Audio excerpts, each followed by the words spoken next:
Here we go. Doesn't run itself. Doesn't.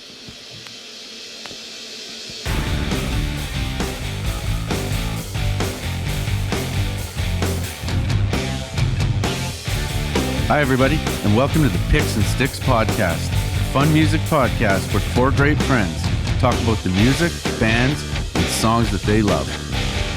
I'm Moro. I'm Gordo. I'm Cecil. And I'm Huff. And this is Picks and Sticks.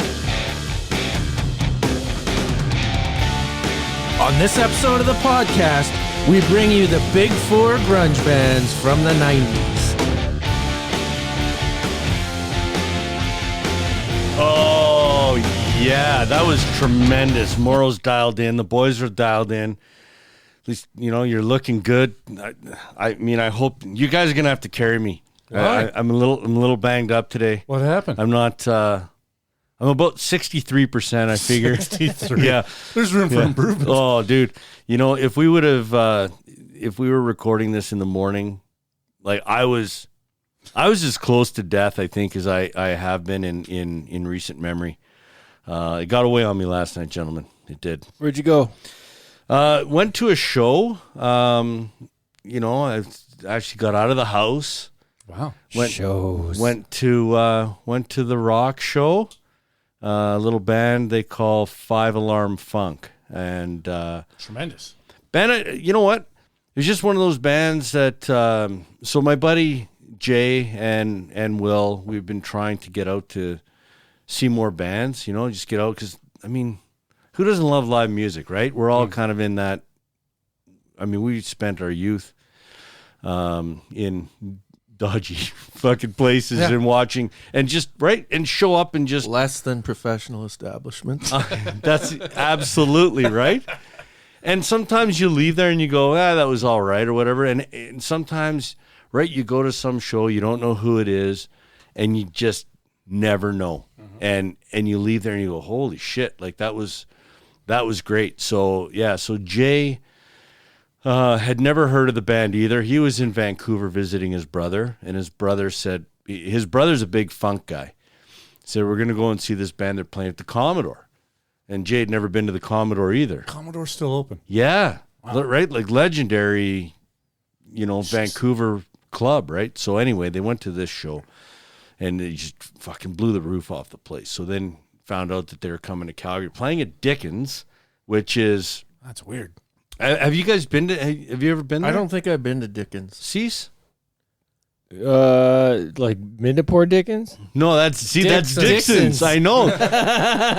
When I read it first, I was like, they're playing an Irish pub. Like, where are they? They're gonna get like 12 people in there. I have been there. Yeah, it's downstairs. It's really, really open. It's got a really big bar. Stage isn't bad. No.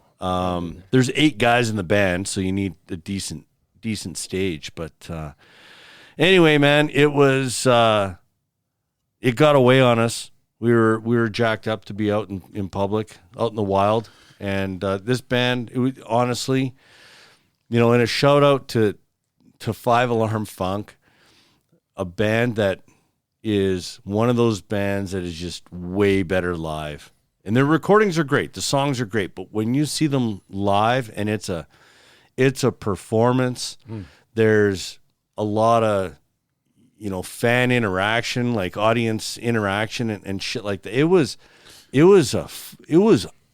unbelievable. You sent me some sketchy videos last night. Yes. And it looked like you were on stage at one point. Is this true? No, but I was like we were front row, like you just show up, you know, it's just one of those, you just show up and there was like nobody there. We watched the opening band, which was, you know, that's one of those ones where you're watching, you go, they're pretty good band. They're okay. And you leave there and it was just, you know what, we went to see a rock show. But yeah, well, to put it in context, I mean, because we had the beers were coming at a very rapid pace. So a lot of the times you're two fisting it, right? And it's too hard to jump up and down and dance and drink when you got 2 drinks. It's problematic. So we were that close that the beers were just putting it right on the stage. Because that's where we were. Like I was here and you were basically, well, the drummer was basically where Cecil was. Amazing. It was incredible. So good. Gord played me a couple songs last night, right? Yeah. Of Yeah, that Would band? would I be way off base to say they're kind of like the Roots? Yeah, they're a little like. There's some roots in there.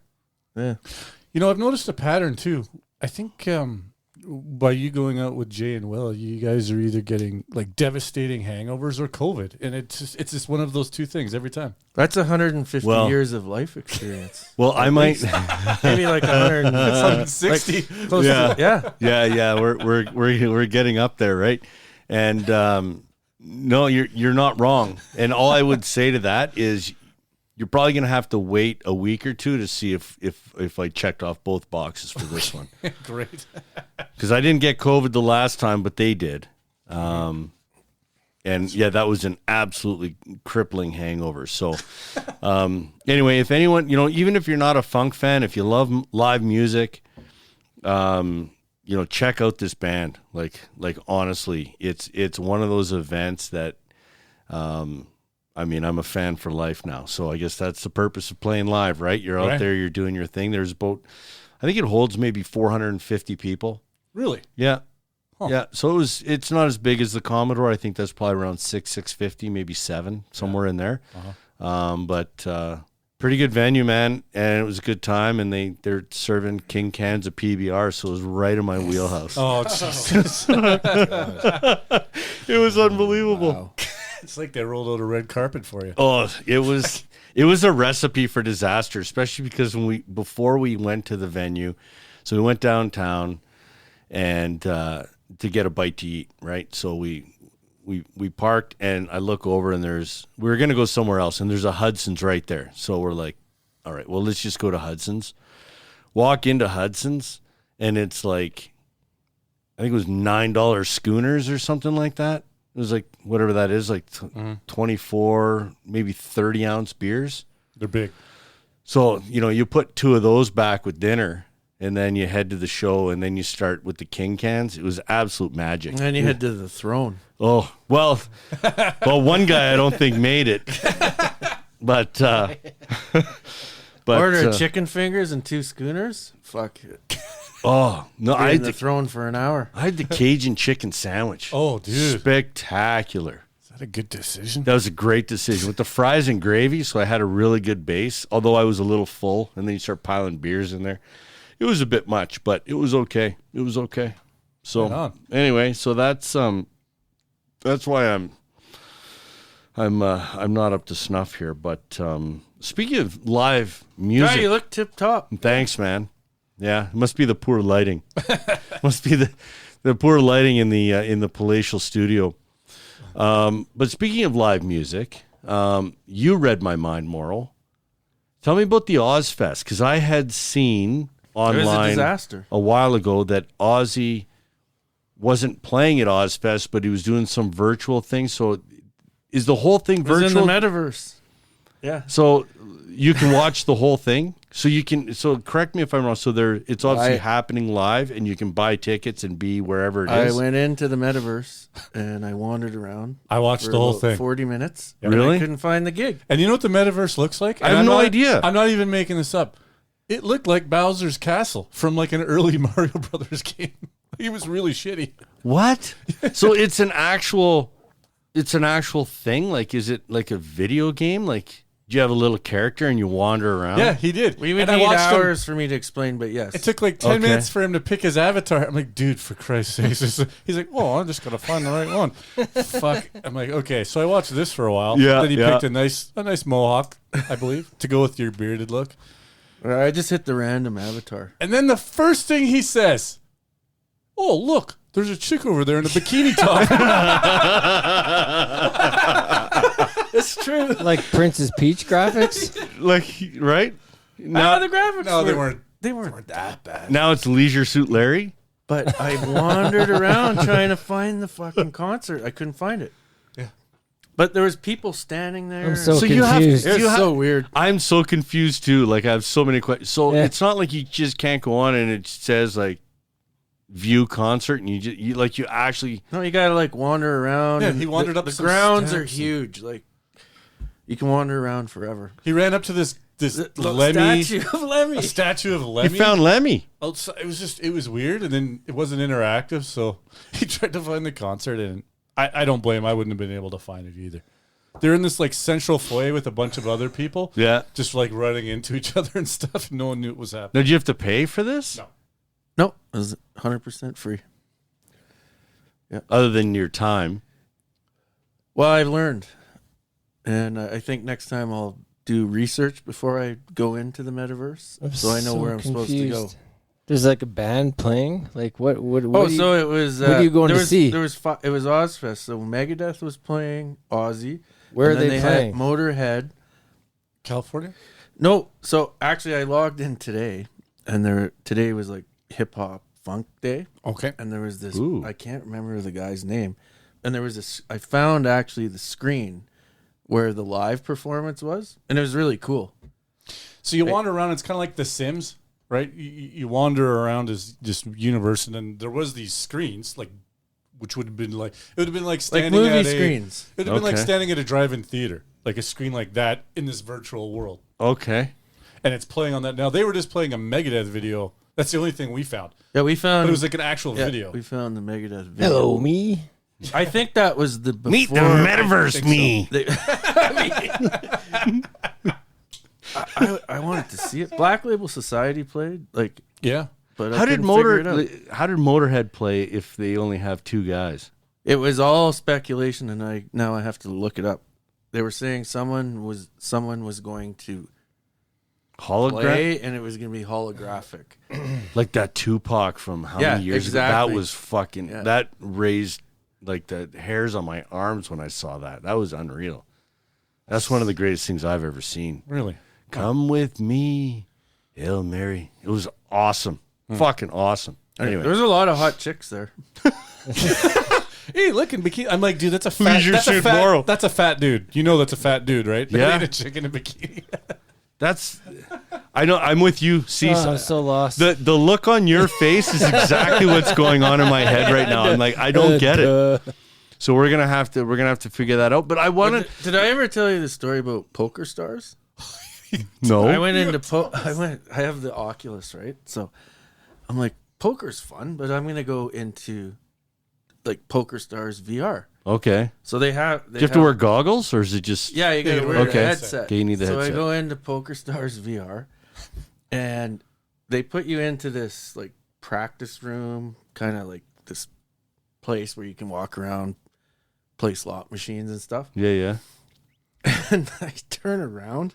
Hold on, you got to tell what you were. Like, what did you look like? Oh no! I turn. There's this. Okay. There's this guy following me everywhere. Like everywhere I turn around, Was it Trev? and there's this avatar. There's this avatar like 2 inches from my face, and I'm like, so I ran away. Like I kept running away, and I was like, this is freaky. And I don't know. I was in for like 40 minutes. I learned how to play poker. I did all this stuff, but this guy kept following me around. Well, when I exited, I was like, this is so weird. I looked at my avatar. I was like a blonde chick with huge tits. I never picked it. And I was like, oh my God, this is so bad. Like, He's beating off. I never went in again. Never went in. This guy. Oh my went God. No more Poker Stars for me. No. Only online. Like, not in the whatever Yeah. VR. More got banged at Poker Stars. But the VR is insane because It is. you can literally you play poker and people talk to each other and you're sitting at the table. Like it's fucking weird. Yeah, I don't know if I would like that. Maybe. I don't need it any more real. I think it'd be good if it was buddies and you knew who everyone was. Yeah, maybe. But when they're strangers, like you don't know if it's I can't have VR goggles. anybody. There's no way. Whip your pants Yeah. off. be like- I know. Yeah. be like I a hate mass myself murderer sitting real across. fast. Yeah. I feel so. Mistakes will be made. Yeah. Bad decisions will be Maybe made. shameful things Yeah. right out of the gate. Yeah, no, we don't need that. Especially if Morrow's got his tits out. Then we're really gonna have a problem. I was gonna say a hard time, but that's not good either. So anyway, I wanted to, I don't know, I wanted to see what was going on with Ozfest because I wanted to see, I thought Ozzy was playing tomorrow and I was hoping to figure it out because I'd like to see the Ozzy set, but anyway. Maybe he is again. You better get up early, man. Wait, after this, we can go look again. So let me ask you this, and then we'll kind of move on because Gord, you and I had talked about this, and it was kind of an idea that I wasn't sure how to bring into the podcast, but maybe this is the right time to do it. In terms of, okay, so let's say there's a festival of some sort, and whether it's Lollapalooza or something, it's happening somewhere, right? You can buy tickets, you can fly down, or if it's your local area, you just, go, you buy your tickets, whatever, and you go and see it.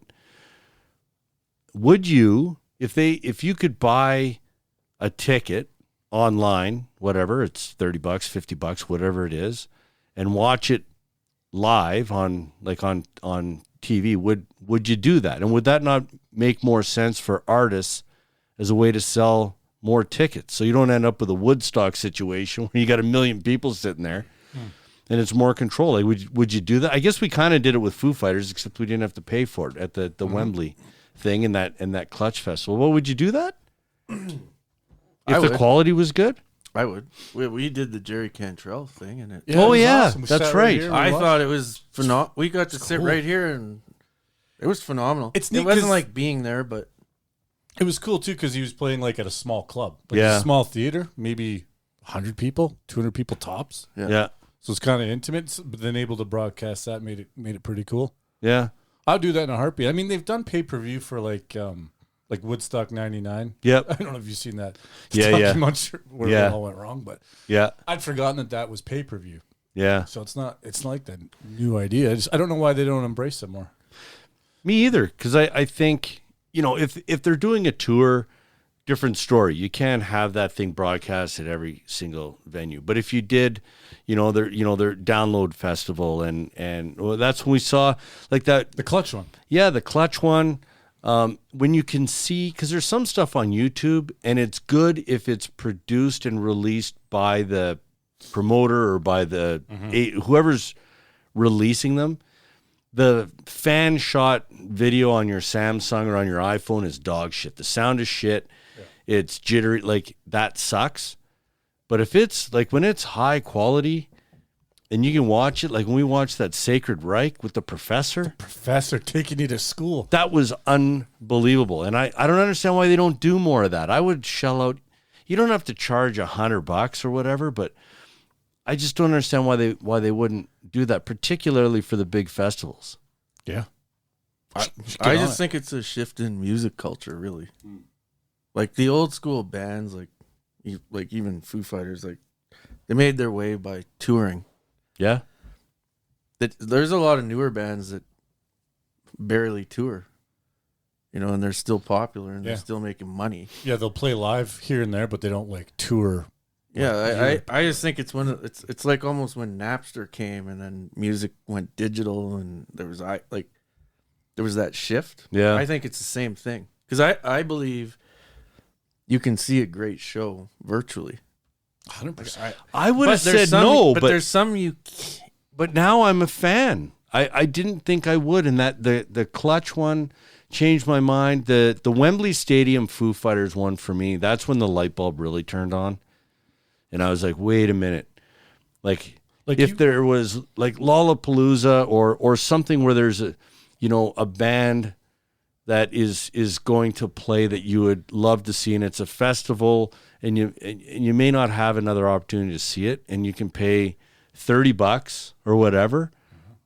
I don't understand why. Like, there's no reason I wouldn't do that. I agree with you. If it's a festival, that's an experience in itself. Well, because you see a bunch of bands. But like if you want to watch some of your favorite bands, like literally in their rehearsal space, why would you not want to see that virtually? Yeah, that's that true would too. be unreal, right? Like that's even better. Yeah. Yeah. Imagine that. Just ripping off tunes. Like, I mean, that'd be amazing. I'd pay $100 for that. The only band that I can think of off the top of my head is Metallica, that does release some of their tuning room stuff. Yeah. And they'll show them working on new music or working out. Like Clutch. yeah, that's true too. Yeah, Clutch did some of that stuff too. So I'm sure there's a bunch of bands out there that we're just not aware of. But I hope that we have more access to those types of things, because I follow, for whatever reason, through Instagram, Facebook, shit like that, you get a lot of information about big shows that are coming up.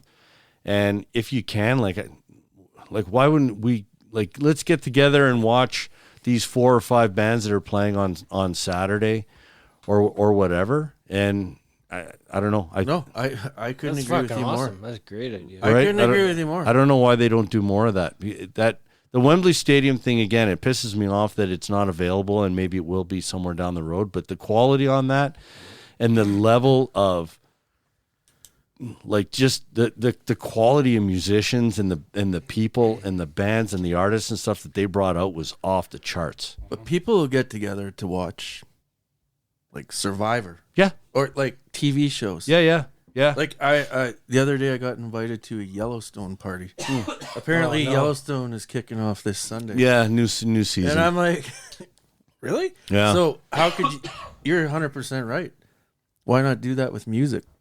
Because I don't know why you wouldn't. And it would almost be like for festivals, because again, going back to what I said about 5 Alarm Funk, we've all been to festivals, we've all been to shows where there's more than one band, and you're there to see a couple of the bands that you're there and and some band comes on and you're like, well, what was the name of that band? You were where did that band come from? Brithoff. Brithoff. Or I don't even know how to pronounce The it. Germans. But They were the first band on the Ozfest list. right. And so you just happen I looked to it up. I right? was like, oh, who are these guys? Maybe I don't even want to see them. Right. So if Night Stalker tune is fucking it's Sabbath, it's bone crushing. it's punk rock, it's DRI, it's all that shit. But again, for Ozzy, is Ozzy going to get any more fans? I don't know, maybe. But the Ozzy people are going to watch Ozzy. But if we've paid $30 or whatever to see the show, and we're there, and all of a sudden Brithoff plays, and they rock the house, just like, what was that? Was it Greenleaf? Yeah. Greenleaf. When we saw shit like that all of a sudden you pick up a bunch of fans. I think it makes it's way more beneficial for those artists. So anyway, I'm off on a tangent. We're bringing back something, but before we do that, I just wanted to quickly mention, shout out to Mick Mars and his retirement. So his health is obviously deteriorating. I mean, we've seen him all, we've seen him play and he's got that disease. He's turning like stone or something. yeah. So he can't play anymore, but we mentioned a couple episodes ago that the dollars that are rolling in for Motley Crue and Def Leppard on this tour that they did, well, they're going to continue doing it. So John 5 is replacing Mick Mars. I heard that. And I know, Morrow, you're a John 5 guy, aren't you? Who the hell is that? He's a weird-looking cat. No, not a fan, but he seems to show up everywhere. He does, He's been doesn't in he? Rob Zombie's band. Yeah. He's He does pretty shit for talented, I everybody. think. Yeah, So, anyway, I just... he's better than Buckethead. Is he? Can he sing? He has a blue. I He- put one of They his could use some tunes help. on our. Motley could use I some put one help of his in the tunes You on did. a Christmas list or something. Yes. Didn't I? That's Like true. 2 years ago. Now that you mention that, we did have a John 5 song on one of our collections, yeah. And I don't remember what remember. that was. We'd have to go back and look at it. So, Are you sure it wasn't Dougie 4? dude, Sorry, man. that's weak. I'll just see my way out. I thought I'm the one who's hung over. You're supposed to bring the good shit. Before we get into today's topic, and I know we're running a little bit late, but hey, we're on a roll here. We're gonna do a little bit of Gord's Pouch. That's right. Oh, thanks. So we haven't done that in a long time. So again, our email address is picksandstickspodcast@gmail.com. social media. We're on Instagram, Picks and Sticks Podcast. You'll find us on Twitter. It's Picks and Sticks too. And we've kind of neglected this segment.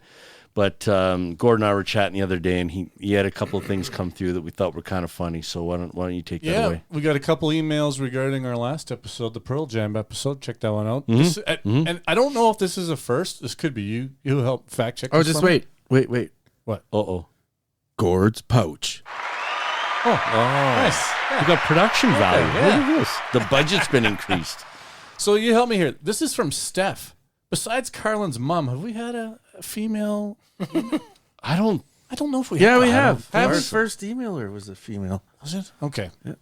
Anyways, Steph says, hey, fellas, great work on the Pearl Jam episode. I really enjoyed Cecil's off-the-wall picks. I hadn't heard a couple of those. Shout out to Cease. So she starts. Cease is dialed in. But then she's got a bone to pick. Is it me? Nope. She says, she goes on to say, Morrow was out to lunch comparing Eddie Vedder to Axl and Chris Cornell, claiming he can single-handedly ruin songs. His baritone has made every song he's ever been part of better. I got one thing to say to that. Okay. Off. Oh. And then she says, hey, man, can I play your trombone? Gave me nightmares. Thanks for that. Also, when is the Santana episode coming? Ha ha, Steph. All right. Shout out to Steph. I think she's referring to your horrifying trombone story on the bus. Let's not relive that. That's a great story. Yeah. That was amazing. All right. We got one more. This is from Dave. I think I love Steph. We don't know that. We don't know for sure that Steph is female. Really? Steph could be. Well, have you heard of Steph Curry? Well, that's true. It could be a dude. I'm fine. Anyways, It doesn't matter. I think. None of that shit matters. Let's go with Steph's hot. Dave says, I've been listening to the last few episodes, and being a Pearl Jam fan, I definitely thought that one was your best. I also definitely think that the early music was more popular, but I have enjoyed how the band has evolved. When you said Brain of Jay, I thought that was about your nutsack. That might be the funniest line I've heard in some time. Keep up the good work. Thanks, Dave. I forgot about that line. Whose line was that? Was that Cecil's? Cecil again. Brain of Jay? I think you're talking about your nutsack. That was pretty good. Thanks, Dave. Steph, thank you. Oh, that's awesome. All right. Well, there you go. The return of Gord's pouch. All right. So we've done a Soundgarden episode. We've done a Nirvana episode. We've done a Pearl Jam episode. And we haven't done an Alice in Chains episode. So I don't know if we're doing this prematurely. I don't know. Although we did do an album review of Facelift, but really today we're talking grunge big four. So as I mentioned, Pearl Jam, Soundgarden, Nirvana, and Alice in Chains. I guess you could say that maybe, well, I guess two of the bands are still around. There's only one front man that's still alive, so that's problematic. But so I guess if you start at the beginning, how do you define grunge? Is it with a toughie? Oh, it used to bug me so much. right? So you're asking, Is it Seattle based or Washington area? Is it sound based or is it geographically based? Is Yeah. that what you're saying? Yeah. It's just we're dealing with like pop music and more 80s style. Like, so is this a resurgence in rock and roll? And they had to rename it. There's no reason to give it a new name. It's rock and roll. Hard rock and It roll. was hard rock. Soundgarden was heavy metal because there was no grunge, you know? Yeah, I think that's a great point. There's no need for a new name. It's just there's so many rock bands that came out. Maybe because they're from the same area. I don't know, but It seemed like the sound doesn't bug me now. was Get born. It bugs me. I don't. It might It was a bug me. grungy. It was a grungy sound. It was kind of sloppy. Yeah, but Metal was pretty precise at that time. But again, I'll still say, and I know that when I'm almost as bad with Neil Young, I think, as you were with the Misfits and shit like that, of bringing it up. But when you listen to some of Neil Young's guitar sound way before this ever happened, he was, and maybe that's why they call him the Godfather of grunge. But clearly, it seemed to me like it was born in the Seattle or in the Washington area, and then it became more than that. Is that fair to say? Is it more sound, or is it? I think it's both. Right, like these 4 bands we're talking about today are all from. I think it was a commercial bullshit thing where they had to name it. They need to market it better, and I think it's bullshit because it was a mix between rock and metal and punk. 70s rock. Yeah. That's all it was. And then there's bands like, and I'm sure we'll get to them, but you had Stone Temple from San Diego, and you had Smashing Pumpkins from Chicago that often get lumped into grunge. Silverchair from Australia. That's right. Metallica should have a part in this too, because they balked the metal scene and just were It's like not grungealica. they were just like we're they didn't wear leather and shit. They were like we're just here to play metal, and that's what these guys did. They're like we're here to play good rock, kind of metally, punky music. Was Radiohead grunge? No, not at all. They're progressive metal. Pablo Honey, whatever. Yeah, Pablo Honey is actually considered a grunge album. No, I would suggest they have one song on there, their big hit. Creep. That you could say is a grunge song, but they're not really a grunge band, no. Okay. And then there was, of course, all the bands, the Green Rivers and the Mud Honeys and L7. If you want Tad, you're a Tad guy. Yeah. There are a bunch of bands from around there, but if I'm hanging out with someone from another continent that's never heard grunge before and I want to explain what grunge is, I'd probably play Mud Honey. They're the grungiest, I think, of all of them. They're punk, they're heavy, they're fuzzy. Like, all the other bands are kind of hard rock, punk, Melvins, metal. Melvins would be a good example, too. Yeah. Pretty metal-y, though. Yeah. But that's the metal side of it. Well, Mudhoney was more the punk side. Yeah.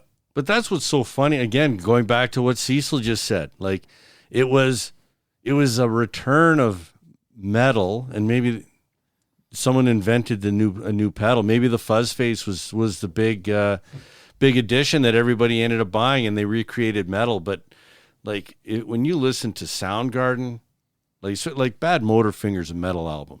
Facelift is a metal album, right? 100%. That's metal. Like it's metal. Now, 10 is different. The singing though was different, and that's where. How so though? I think the pace, the tempo was slower, and the singing was more melodic. That's fair. And they're not singing about tits and cars all the time. Right. That's right. Yeah. Exactly. That's true. It was serious shit.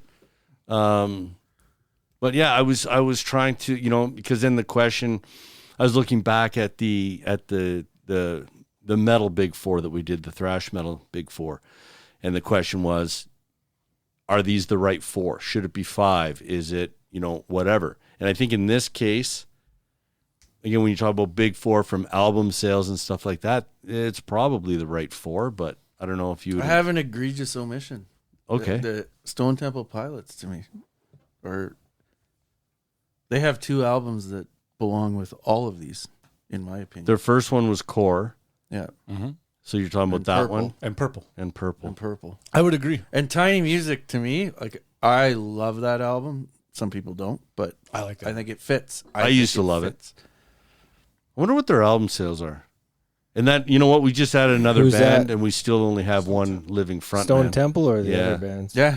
Stone Temple. Like, so tragic, like, honestly, like, I know. Team. It's fucked up. It is, right? And around that time, I mean, they're not a grunge band, Blind Melon. I mean, there's just so many, Lanigan's gone now. Like, it's just, I don't know, maybe the rain in Seattle or something was, I don't know, man. fucking with people's minds or something. But it's tragic how many guys horribly died, tragic, right? And they're all be in their 50s. Because It's not that old.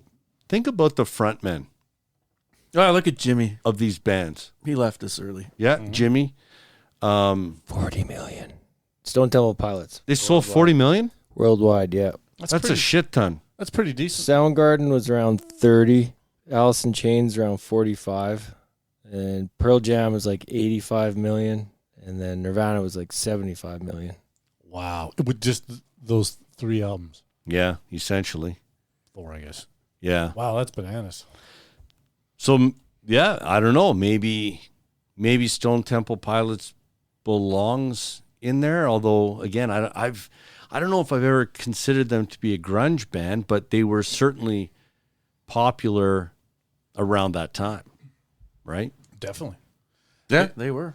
They were just like a year or two behind, Yeah. which they would never live down, really, right? Like they were never really accepted, but it seems by the other groups. Yeah. They weren't buddies. Maybe we should do a Stone Temple Pilots episode. I'd like to dig back into that. I don't listen to any STP at all. Same. I'd be down with that though. Yeah. You know what? I do. I enjoy it. I do sometimes. Yeah. Yeah, All right. I still do. I'll add that to They the change list. their sound, like from album to album. You can hear like insane differences Yeah. of how they approach stuff. And that's the DeLeo brothers. is Yep. it? Yeah. They're really talented. DeLeo. It's when Scott Whelan went bananas and they could never find a singer to figure it out after that. So Yeah. it kind of went to shit. Yeah. Yeah, they're not a band, that you could... I mean, there's... Alice in Chains found a new guy. I don't know. It's tough to find... It's tough to find a new guy for bands like that. Let's get into that. You hadn't heard really the new singer, if you will, from Alice in Chains until we started this exercise. Is that correct? That is correct. Yes. What were your thoughts? I mean, I He heard. sounds like a cross between Lane Staley and Scott Whelan. He reminds me of Scott Whelan more than Lane. Really? Yeah. Huh. I hear a little bit of that in there. Did you like the albums? Fucking love the albums. Oh, yeah. That's amazing. Oh, yeah. Yes. AIC is my favorite out of the four bands we're talking about. Yeah. I'm the odd man out. I didn't listen to the newer shit that much. We saw them, but I'd only listened to the old Alice in Chains. But starting this process again, fuck, man. Listen, got 3 new favorite albums. Nice. Yeah, they're good. Yeah. They are good. Yeah, I love when that happens. Well, they don't overdo. Like, there's more with, like, what is it, Black Gives Way to Blue? Like, the first 5 songs, I think the singer only sings one song by himself. Like, it's all harmonizing with Jerry Cantrell. That drives me insane. It's too Oh, much. so much. I love it so much. It's so unique. You know what I was thinking of when I listened to Alice in Chains, and we'll get into the specific albums and stuff in a minute, but when it comes to that band, I just find that they're so overproduced and just, I don't need 6 layers of vocals. Like it annoys me. And I was thinking back to you with the Tragically Hip when you're like the vocal, like I just can't fucking deal with it. And that's where I'm at with Alice in Chains. It annoys me to no end. And I'm like, especially for the earlier stuff with Lane, like Facelift, I find it's tasteful. It's okay. It's not bad. And I love that album. I think it's a tremendous album. Then after that, I think they just overproduced the shit out of everything. And I'm just like, you've got this singer who's unreal. And when you let him sing, he's unreal. So just let the man. You got a let the guitarist man that can sing unreal He can too. t- he you don't can. want- Yeah, he's a. He can sing on his fucking side projects or at the chorus. Stay in your fucking lane.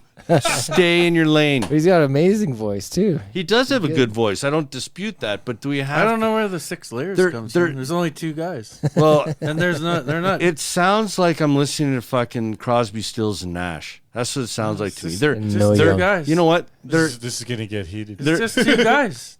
They're not overdubbing 6 layers. That's what it just sounds like. It's too much of 2 dudes singing together. It's metal Simon and Garfunkel to me. That's what it is.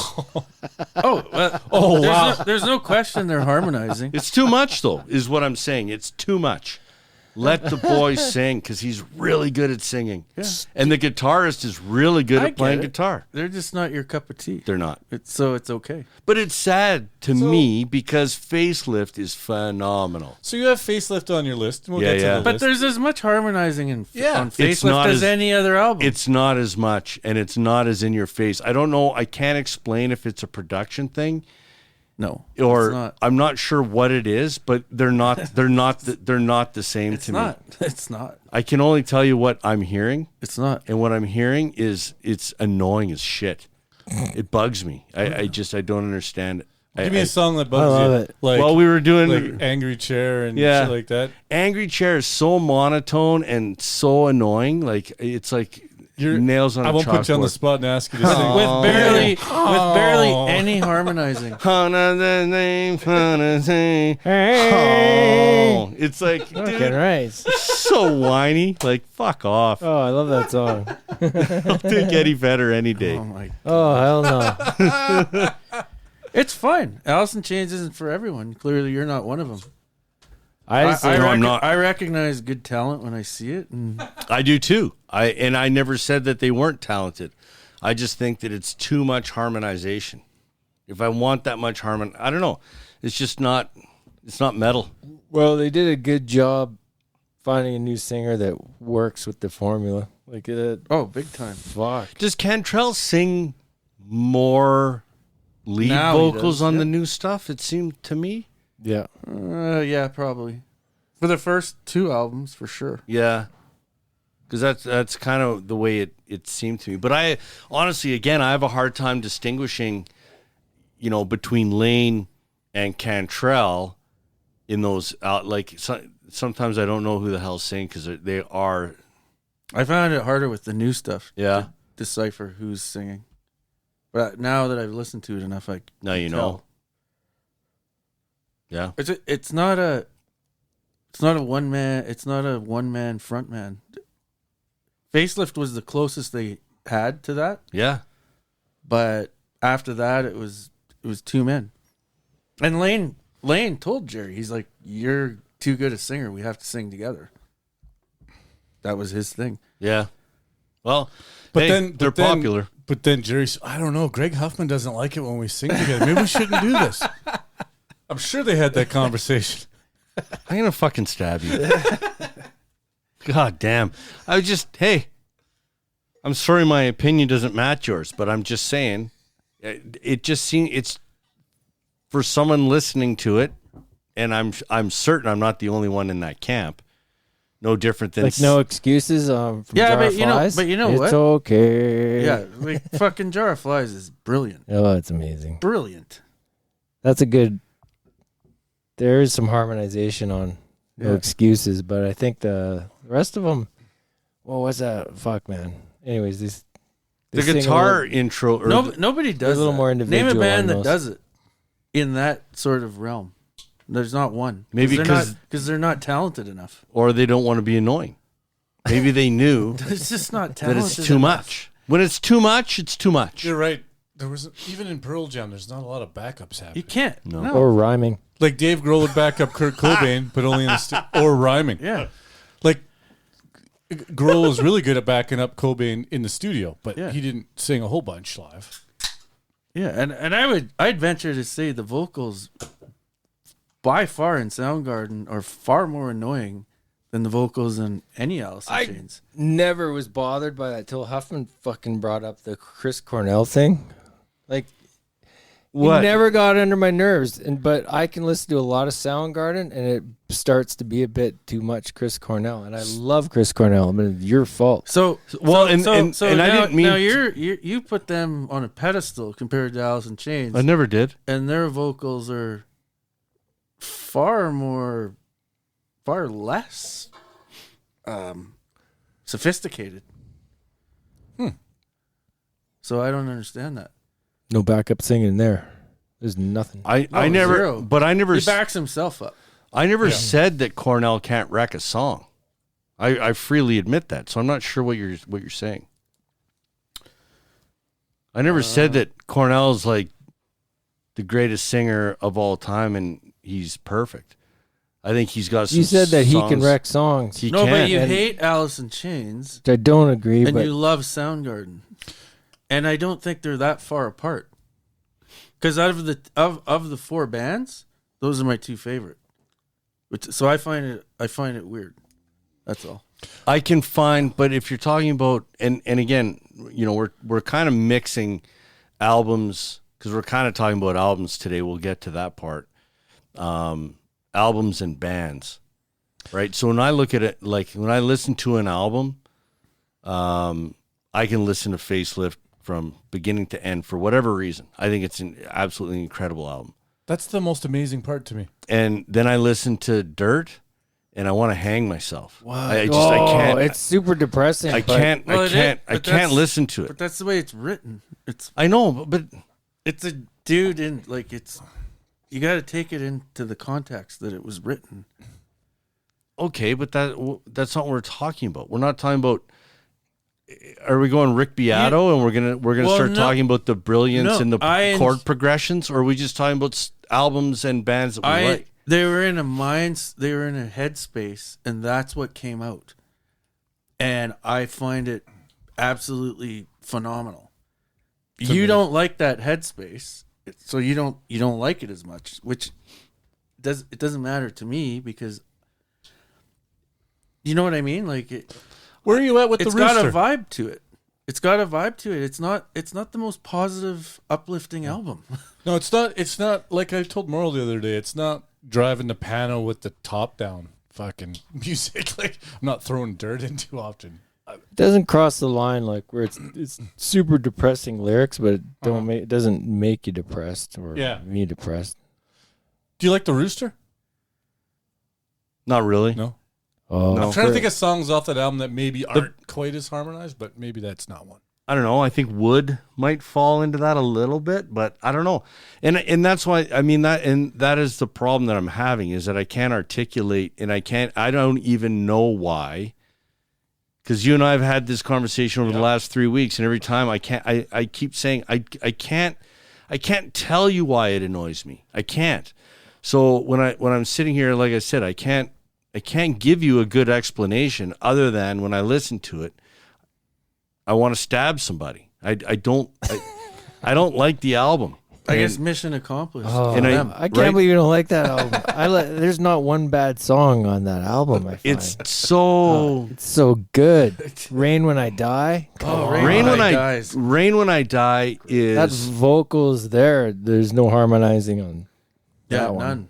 that, and I was gonna say that song is probably It is during the verses. during the first verses two there is. songs are like. But when Can you enter an album with two better songs than them Bones? And like, really? I think what you like about it is the guitaring. The guitaring, I agree. Like there's some. It's No. It's riff. Don't put words in my mouth. Okay. I like everything about it. Okay. I like the guitaring. I think like the guitaring's vocals. awesome. So I don't want I like the lyrics and it. I think the lyrics. The drumming is an 8.5 out of 10 for me. Could be better, but 8.5 is pretty fucking good. That's pretty good. You got high expectations, Morrow. I just think as a whole the album works. It's great. It works. And Facelift's amazing, but Dirt's just a little bit better. Facelift's a little happier, if you could even say that. I like Facelift just a little bit more because of that, I think. Yeah. And Love, Hate, Love, which is not a happy song. It isn't, and that's my favorite magic. song on that album, Yeah. and it's probably my favorite Alice in And Chains it's song. the closest song And I think of on that album to the Dirt album. I think It's the most comparable song on Facelift to Dirt. no, 100%. and I think like Rain When I Die, is that the name of it? Yeah. Is their attempt at that again? It's not as good. It's just not. All right, so where are you It's at a with good song. the three-legged dog? Like, Well, we only did top 5 albums, so I mean, it doesn't register for me in terms of like, would it be in my top 10? Probably. so you like it more than Dirt, substantially? I like it better than Dirt. Okay. I like Jar of Flies. I mean, again, the harmonizing and stuff is there, weird. but This is phenomenal. I'm not criticizing. I'm so. why? I'm I feel so like I'm on interested. trial. I'm like so I think interested. we've spent the last 10 minutes fucking If you- raking me over the coals if you for showed an up- album I don't like. If you showed up today and Hey, said, dude, I wasn't raking over the coals. No. I said if you don't like it, you don't like it. I feel like I'm taking a beating here. I think it's interesting though. Like if you just say, "Look, I just don't like Alice in Chains all the time because they're this and that, and it's awful." But you really like Facelift, and the other two albums you kind of like, and then what most people consider their best album, you think's dog shit. I don't think it's dog shit. I said it's annoying. okay. It's not dog shit. Well, you I know what? think, Dog shit is annoying. I think it is. I think there's some riffs on that album that are absolute fucking magic. Like you said, what's the song that starts the album? Them Bones? Them Bones. Great riff. Till they start singing. Yeah. All right. Well, let's move on. Yeah, let's. I got another question. No, just I will do that too. Where do you want to go from here, Huff? Well, Dirt didn't make your list, so we know that. No. I didn't make mine, but it would be like my number 6. Easy. Yeah. So I guess the way that the reason why we ended up doing this Actually, was that's a lie. 7. How did we even get on Alice in Chains? because you guys knew that I didn't like it, and then you came I in didn't and say started anything. fucking throwing It's because haymakers. that's the only band we haven't actually done a podcast for. Yeah. Other than We one did album. Facelift. Oh, that's fine. Yeah. We haven't done the Misfits either. Yeah. We could do an Alice in Chains episode. I'm not opposed to We that. should do a mixed episode. Alice in Chains and the Misfits. Oh, fuck. I'd rather just do Misfits and Danzig, but anyway. But we'd spend 45 minutes on the psychopath that Glenn Danzig is. He's a piece of work. So the way that this sort of got started was Gord came across a list that was it was the top 10. It wasn't the top 10 grunge albums. They ranked every grunge. They ranked every album from these 4 bands. From these 4 I bands. So believe they 26 or 28. they sort of called it that's where the big 4 of grunge sort of came from. Because there's lots of other lists out there that will give you the top grunge albums, so you could take out all the other ones if you wanted to look at it. But just real quick, according to Loudwire, their top 10 big 4 grunge albums are in order from 1 to 10 are Dirt, 10, Super Unknown, Nevermind, Versus, In Utero, Bad Motorfinger, Facelift, Vitalogy, Down on the Upside. Now, Down on the Upside at 10, eh? yeah, That's perplexing. it is. Now, Rolling Stone, and we all know how most people feel about Rolling Stone, but anyway, theirs would be Nevermind, Bad Motorfinger, 10, Dirt, In Utero. And then I looked at Ultimate Classic Rock, and they are also Nevermind in first, then In Utero, which I thought, to use your term, perplexing. Yeah. So they went Nevermind, In Utero, Oh. 10, Super Unknown, and then Dirt. So that's kind of where the conversation started. So I mean, we ended up doing our own top 5s and stuff like that. I mean, I don't know if that's where you want to go or not, but I don't know. Do I get to beat up on anybody for not Beat up on In Utero. selecting? You know, Utero. Yeah, I think we could all go through our top 5 quick just so everyone I knows find where it, we're at. yeah, for sure. I find it's dependent on when, like in 1995, if you asked me the question, it'd be completely different than it. oh would be yeah, today, it's got to be. right? It's a snapshot in time, Oh, right? It's I know. It was like I had my own algorithm. I had to, when the albums came out, how much I liked them and how much do I like them now, And how much I had do to you balance listen them to both them? out. Yeah. Like if you 'Cause- put an album at the top of your list that you don't listen to, I don't know. Like I can't listen to Nevermind anymore. I don't It's either. amazing. It's Yeah. great. I It's a haven't. great album. Yep. Maybe number 6 or 7 where I rank, but I'd agree. I could put it number 1, but I wouldn't listen to it anymore, so I can't. No, I agree. Yeah, I know that is part of the problem. It would be nice to be able to have that line of sight, for that to your point, the actual that year and what did you listen to a lot of, right? And I think I did 3 lists. I did 1. What would I have done in 1995? do you have that One- list? I'd love to hear that list. I do. And then I said 1, the order that I got them, the albums, because I liked all of them. Fuck, I couldn't And put then that one- list together if I tried. and then How do you one- remember that? And then 1 today, Rain Man.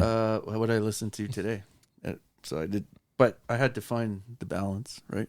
Yeah. So how do you remember which album you bought in what order? I don't know. I When you just think remember. about how many albums you've purchased in your lifetime, and we used to buy them by the tens. I might be wrong on a couple of the orders, but Anyway, Mostly it was release date, because at that time, once you knew about the bands, you just bought the albums in order the day they came out. Yeah. Mm-hmm. Yeah. True enough. A lot of Sam the Record Man, a lot of HMV. A lot of HMV. A lot of HMV. Too much HMV. Yeah. Yeah. Anyway. Okay. So, what are we doing? Do Are we you doing the list? You want to go through the list? Moral, I thought you were on a run there, so why don't you just go ahead? What am I with my 5? Yeah. Okay, so here. I know I'm going to catch shit for this. Number 1 was Dirt. That's not surprising. 2 is Facelift, Alice in Chains. 3, Bad Motorfinger, Soundgarden. 4, Pearl Jam 10. Now 5, I have a problem with this because I put Black Gives Way to Blue, Alice in Chains, but it was released in 2009. So to me, it's like I put it at 5 because I like it there. Why would that not But count? It's not real. It's not grunge 30 years later. I agree. Well, You know what I mean? but we're talking about the Is it? band. They're still a grunge band. I like that you put guess. it on there, actually. I like it because it was a comeback and there was nothing coming out at the time that was even close. And It's tremendous. I enjoyed it. It would make my top 10. And of all the albums, to be honest, of all of those, if I get in my car and throw one on, it'll be that one. That's just it's the way it is. So Okay. Well, it's so, Then maybe it should be number 1. maybe it should. no. It's Maybe all right, it should. But anyway, that was the albums, and Nevermind is, I don't know, it's like 6 or 7. It's somewhere there, but it's not Really? It's not in the top 5 for me. I still listen to that album. I do. have not listened to that album probably ever in the last 15 years, except when we did the Nirvana podcast. You didn't re-listen to it for this? Or I guess you didn't. Didn't need to. All right. No, I listened to all the stuff, but I Yeah. don't get in my car or put my headphones on and think that I want to listen to that album. So I can't put it in my top 5. Okay. Oh, it's such a good album. Fuck me. Oh. Huh. All right, Gordo. Well, I took a little different approach. Instead of like just what I like today, I kind of just went like historically till today. Like, what have I liked? You know, from back then till now. So, the balance, as you say. Well, for me, number 1 is Nevermind. Yep. I think it's a perfect album. I love. There's not one weak song on it. It's tremendous. Maybe overplayed in some cases, right? Like how many times can you listen to? But I just think it's an incredible album. Super Unknown, I think is phenomenal from the first time I heard it. Yep. I just listen to that all the time still. Yeah. It's crazy. Yeah, how I much do too. listen to it. It's so good. Followed by 10. We just talked about Pearl Jam last episode. Obviously, phenomenal album. Yet I didn't have any songs off 10 on my top 5 list. Oh, yeah, that's right. But yet I do have it as my top album here. Yeah, this is a fucking outrage. I was waiting for you to say something. Forgot about that. God damn. Why am I taking a beating? You're dumber than I am. Bad Motorfinger. Fucking love that album. So that's the only band I have on here twice is Soundgarden, followed by Facelift. I almost went with Dirt, but I flip-flop over the years between Facelift and Dirt, and I think historically I've liked Facelift more because Yeah. Love, Hate, Love is a amazing singing performance, if you will. Yeah. So I had to. And I really wanted to find And a spot for verses on here. Sunshine. Sweet love. Oh, so good. Unreal. Yeah, and verses was tough to leave off the top 5. I could not believe it didn't make it, but it didn't. Well, lucky for you, I found a spot for it. Yeah, I went with Super Unknown at number 1. I think I listened to that album. Well, I listened. The thing is, all 5 of these. I don't know if I listened to one more than the other, to be honest. But I listened to a lot of Super Unknown. It's just unreal. Nevermind at number 2, 10 at number 3. Again, that gets a bit of a bump as well, just because of how much when that album came out, how much we listened to that and how much I love that album. And I still do. But it was just like that was just such an important album for a lot of people. That was a great album. And then I got Facelift at 4 and then Verses at number 5. So that's my 5. Hard to have a shitty list. It kind of is. There's no bad list. Unless you start with Riot Act, then we're going to have words. Wasn't that the lowest ranked That was on ranked that list? 26. Yeah, that was the lowest. Yeah. Yeah, it was that and binaural. And there's still a couple songs on that album that I really like. Just as a whole, it's not a great album. Pearl Jam's got the most garbage. Because they have the of most all the albums. bands. Yeah, they do have some misses. Well, yeah, if you did, as a percentage, I think Nirvana's probably in the mix. Well, if we did a top 20 or even like a top 10, I think all Nirvana albums would be in my top 10. Well, let's get to Cecil's list. But they 'cause would just not in the top five. he has the only surprise on this list to me is on Cecil's list. I start with Dirt. Dirt, though, I was like so obsessed with, like beyond obsessed. I know. And first time I heard the Rooster, I was in a hockey tournament, and we were from. You're froshing somebody? Shaving someone's nutsack. We did that year, and then the guy got cut, shaved his head. Oh no! Yeah, And he got cut. We thought the final cuts were done, and then the coach like almost beat up one of our players. He's like, "Final cuts aren't even done." And this guy that we shaved his head, he got cut like the next week. Wow! Sorry, we froshed you. They couldn't just keep him around. Not we. Sorry, the team did. I wasn't part of it. I know. Should have kept him around just because the hair. Yeah. Anyways, so we had the year-end hockey tournament. On our way to the Palace of Auburn Hills, go watch Spud Webb and Sacramento Kings play fucking Detroit Pistons. And then this song came on an American radio station, because back then you don't get the good shit on Canadian radio stations. And I was in the back of the van going, because I had Facelift, so I knew I liked Alice in Chains, but oh man, that song hit me so hard there. And so I fell in love with that album there. Nice. Tournament didn't, I digress a bit, that tournament didn't end that well. We were told that we got caught drinking, they're going to send us home. Like, they can't send us home. We're in Detroit. Had a party like 2 nights before the tourney was over.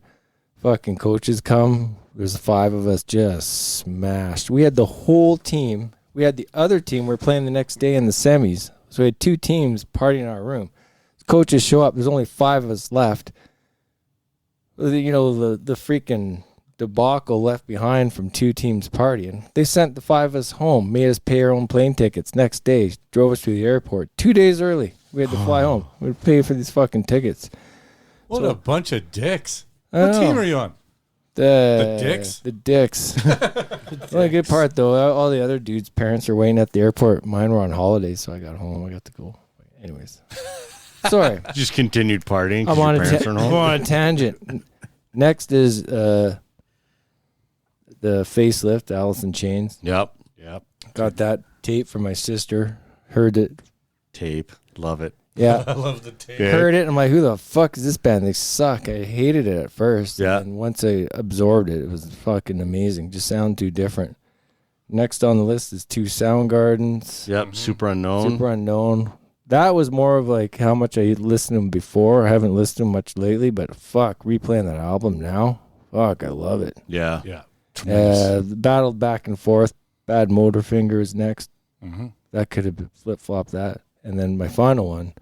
This is the surprise to me. Okay, I took Bleach over Nevermind because the last 20 years I've listened to Bleach often, on and off. I've never listened to Nevermind. Nevermind has amazing songs, but there's only like 6 of them. Bleach, every song's good. Every song is good. And it's harder. Yeah. It's more It's totally more raw. It's way more grunge. It's definitely way more grunge. Great pick. I wasn't saying that pick was bad either. I was like, that's an awesome pick. I'm surprised someone put Bleach on there. Yeah. So Super Unknown is like you said, every song on it is great. I find there are a couple of Bad Motorfinger songs that Cornell wrecks. How dare you? I know. But Slaves and Bulldovers? I've already established that you guys don't like my fucking opinions anyway, so it doesn't even matter. But Well, he changes a lot between Yeah, Bad Motorfinger he and does. Super Known. There's Yeah. a lot more, There's some growth. like the soft singing on Super Yeah. Known. It's just a lot of But metal screaming on Bad Motorfinger. like when you really think, No, when you really think about like Jesus Christ Pose, Yeah. like you can totally like I that's awesome song, but I 100% understand why somebody would hate that, because that vocal is something else. He's wailing. He's wailing, and he is way up high on that register. Like Yeah. that is. I don't like it when he gets up into that register, and then But it's a I metal love it. tune. It's not a Yeah, you're right. and then when they played the full-on songs, metal it's tune. on the It's reunion different tour. Iron Maiden. On the reunion tour, when they do a lot of those songs, he can't sing anything like that, right? So he Right. has to bring it right down, and Oh, it actually sounds better in some Brushing ways. all around. Yeah. But yeah, like you're saying, the difference between Bad Motorfinger and Super Unknown, like you listen to a song like 4th of July, which I just think is tremendous. Like I don't think he would have been able to do that right if that was on Bad Motorfinger. Yeah. He had to still grow. I don't know. Like I think you're on dope. I think Really? if you listen to Soundgarden from the beginning, Uh-huh. he sings the same the whole time.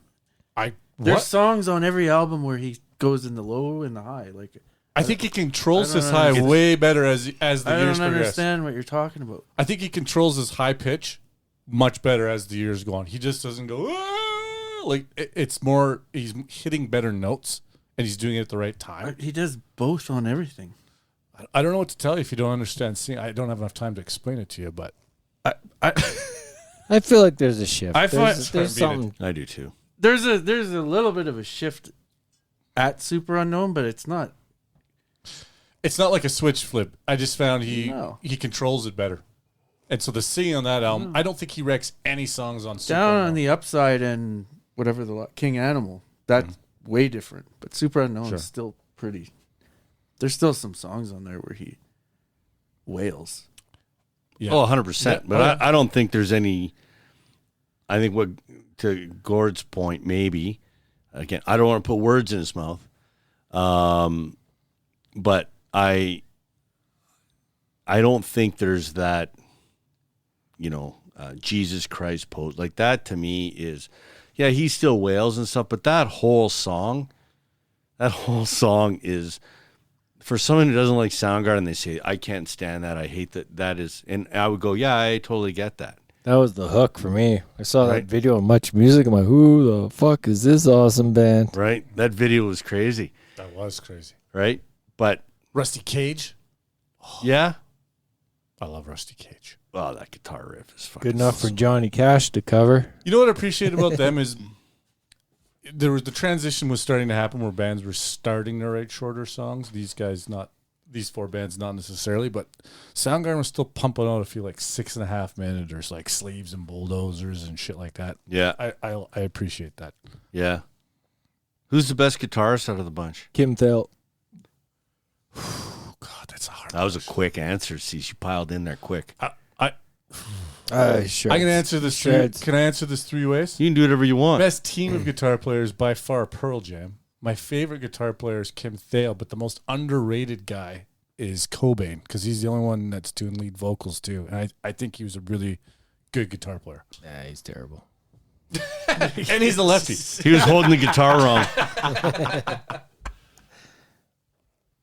Well, Kim Thale. Jerry's the best of all of them, but Yeah, Kim's it's probably Kim's the Jerry. most creative lead player for sure. Probably Jerry. Yeah. Kurt's not good, not great, but he does have to sing. He and was play. more grunge than anybody else. Totally. I love his solos where he just like basically does his vocal line. Yeah. Like he does a lot of that. I think that's quite clever. Yeah. But yeah, I would say for sure the Pearl Jam duo is the best. Yeah.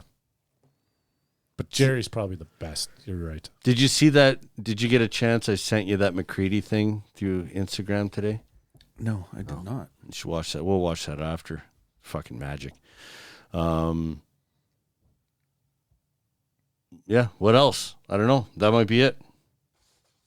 Did we miss anything? Anyone want to get fucking angry at me again, or? Well, I know what I wanted to ask. What? Best side project out of these guys. Oh yeah. So we've got, and I might miss some. Temple of the Dog, Mad Season, and then we're also going to include solo shit. So Eddie Vedder's solo stuff, the Cornell stuff, the Cantrell stuff. Fuck, that Cornell stuff's bad. Some of it's exceptionally horrible. Some of it's right? really good though. Some of it is good, but there's that one album that's kind of like just electronic. Holy shit. It's a little weird. Who else? I'll go Mad Season. I think that McCready and Lane Staley and whoever the hell else is playing, just fucking magic. Okay. I really like that one. Temple of the Dog, one good song, kind of overrated. Chris Cornell single-handedly almost wrecks that song. He's fucked as he teetering. Hey? I hate that. Oh, fuck, Do you I hate that it. song? Hunger. Hunger. I hate that song so fucking much. Hunger. And then he's screaming in the background. Yeah, and then he's fucking wailing in the background. And it's such a... I've gone through... I love it. I hate it. I love it. I hate it. And you know what? To go back to what I said earlier, like with Rooster, same thing for me. When I first heard it, I loved it. Okay. And then I went through a period of I hated it, and then I liked it again, and now I'm in a period where I hate it again. I'll love it again at some point. What do you think of Mad Season? Because no one else is singing with him, really. He's just backing himself up on the songs in some cases. I like Mad Season. That was a tough one when I looked at it. Because it's such a small sample, right? And I'm gonna drive Morrow's gonna punch me in the face in about 3 seconds because I really, really like Boggy Depot. It's really good. Stone Gossard? That's the Jerry. oh fuck, I forgot what was the Stone Gossard Jerry Cantrell. what was that side project? I really liked that one. That one was pretty good. I'll look it up. Yeah, can you look that up? Because I might change my answer. But anyway, so it's hard because Mad Season's one album, and I think it's a great album. But that Cantrell album's really, really fucking good too. I used to listen to a shitload of that album. It is good. But I might go Mad Season. But I thought there was a good Stone Gossard side project, but maybe I'm wrong. Brad? Oh yeah. Yes.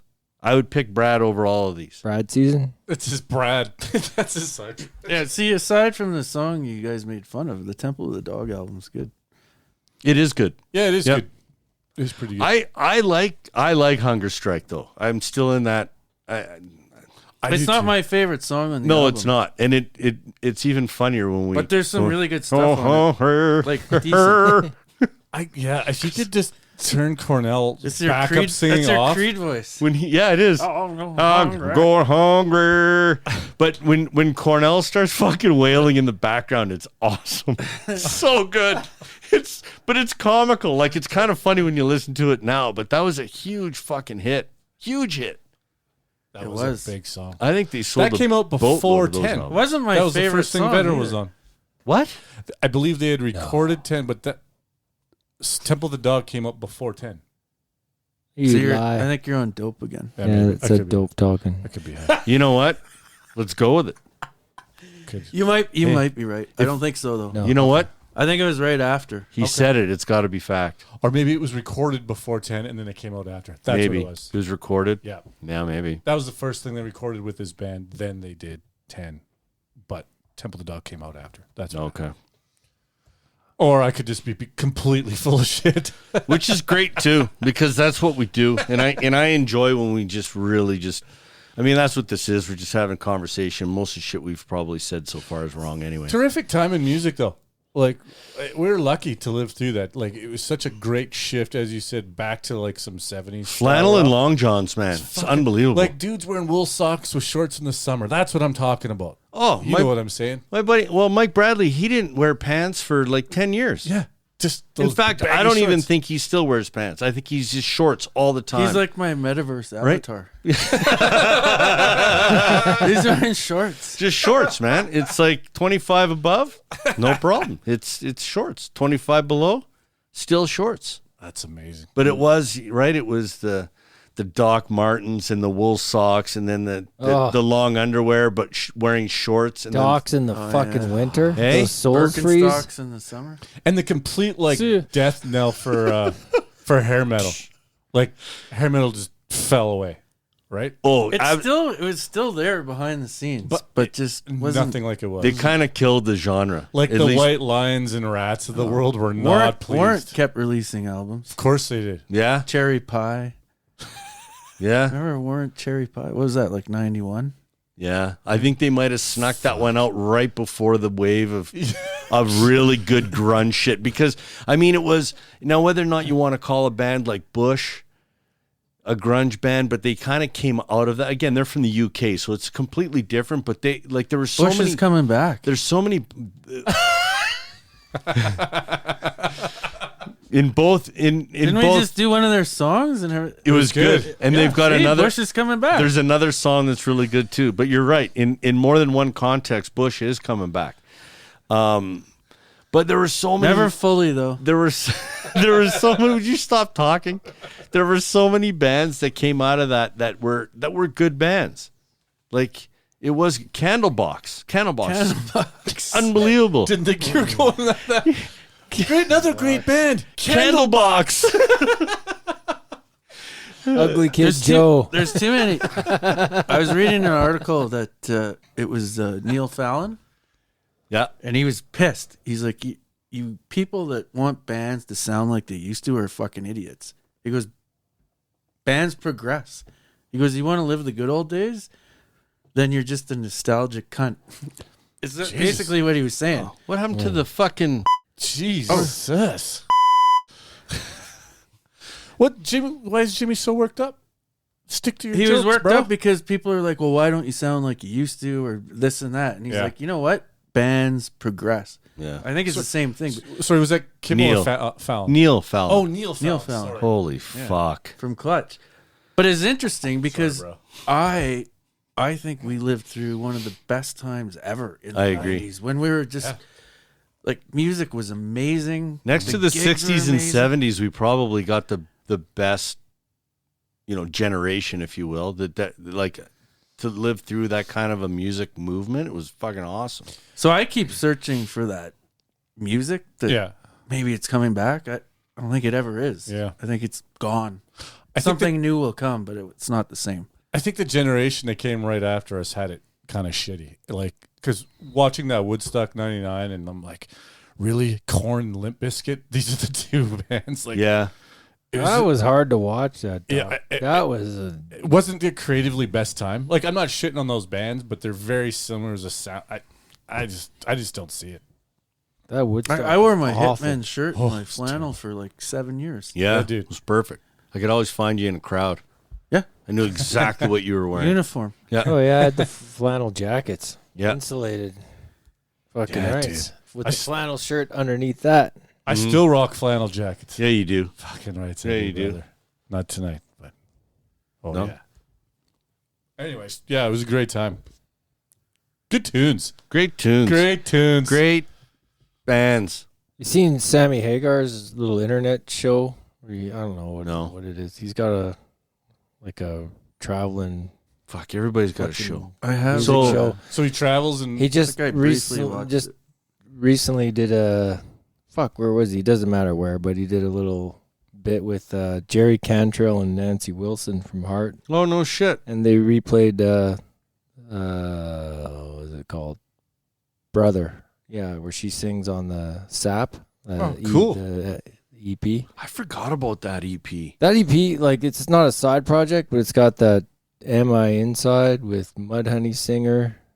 I got to listen to And, that again. I didn't listen to that as part of this. no. No, Am I Inside is the fuck anyways. I'm getting songs mixed up. Doesn't matter. The EP's got There's a whole bunch of Chris people on Cornell, Yeah. and the Mudhoney Singer on a song, and it's fucking unbelievable. Huh. But anyways, Nancy Wilson, and Sammy joined in to play solo, and he kind of wrecked it. Oh no, It was all right. But no, that's Dave. anyways, it was awesome. It was just the other day. How old's Sammy? There's another. There's only 4 songs on that, eh? Look at that. A tidy 16 minutes, 59 What are the seconds. song names on that again? Brother, Got Me Wrong, Right Turn, and Am I Inside? Oh, Right Turn. That's the one with the fucking That's the one. with the Chris Cornell And Got Me What I Wrong Got. was kind of a hit, wasn't it? Wasn't that? Didn't that? Or maybe that. I don't think so. And that was flew under the radar. That one. Okay. Is that Maybe I just think of it. I know that maybe that was the song that I liked off that album. I don't know, but anyway. Yeah. So that's I think that's it. I don't know. I got so many sheets of paper in front of me. I don't know what the fuck I'm doing. But I will say this: you take these top albums that we have and just put them on rotate. You can't go wrong. That's fine. I think you got to slip some Stone Temple Pilots in there. You know what? You could still a little Stone Temple, maybe Yeah. a little Siamese Dream, a little Gish. That's From, another. Smashing That's Pumpkins. another one. I'm not a Pumpkins fan. me either. But those albums were very popular. I really, really like Gish, and I. Yeah. I like those. Sorry, I was first just about 2. to throw some fuel on the fire here, but I think I'll stop doing that, and I'll just get the fuck out of here. But No, please. it would be interesting. Like again, I mean, I'd love to. We got to figure out a way to maybe, talk about some of those bands and those albums and stuff. I have no interest really in listening to the entire Pumpkins catalog because I don't like the band and there's some moments of magic in each. You know what I mean? Like every now and then you go, oh, is this like the new Pumpkins and it's good. The new single is not bad. It's okay. Right? I've never liked a band so much that I despise The guy. The guy that it's so weird for me. Like I really like their early stuff. Yeah. He's horrible. He's so obnoxious. Yeah. I like him now. Do you? Yeah, He's a it's 'cause dick. He started fucking like some wrestling. Yeah, he bought a league. wrestling league. Yeah. What? Yeah, like Oh no, really? Yeah, he's like a fucking Vince McMahon of a minor league wrestling league. He grew up watching wrestling with his grandma, like in Chicago or whatever, like on TV. So Okay. he's always really enjoyed it. Like he knows a lot about the history of wrestling. I think Well, we should like do an a Ice-T lot. The episode. concussion project he's involved in with like fucking. How can you be involved in wrestling, DDTing dudes, and then you're into some sort of concussion protocol? Like, how does that work? He's in some Well, fucking. maybe he's taking a turn. It's too late. Let's do Easy E. Oh, let's not. Easily, I And approach it. Gord Ain't can no read the lyrics the joking. whole time. When the pussy holes are open, ready to amazing. fucking tell It'd be my like dick this. is It'd raw. be like this. Yeah. No, I would love Easy. Bitch. Yeah. No, let's not do that. Anyway, whatever. I don't even care anymore. You can do whatever the fuck you want. There he is. We could do that. But we do know that we've got a couple of things coming up. We've actually got more of a plan. So we'll just we'll leave it at that and just thanks for listening and keep an eye out for next episodes and stuff. Hopefully in a couple of weeks we'll have something. Some tremendous things coming up. Yeah, don't be afraid to get into Gord's pouch either. Picks and Sticks Podcast.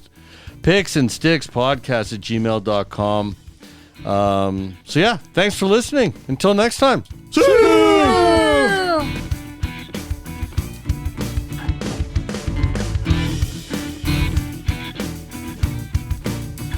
I'm sweaty tonight.